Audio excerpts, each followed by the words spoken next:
Knife number 4 in the collection.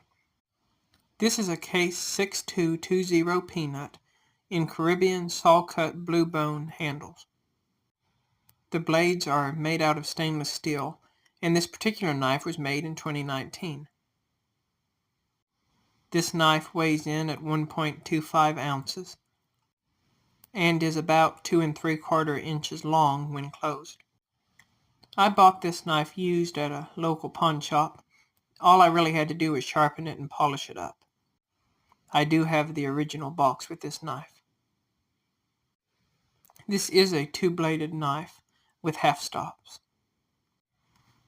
Thanks for watching, and until next time, keep your knives sharp.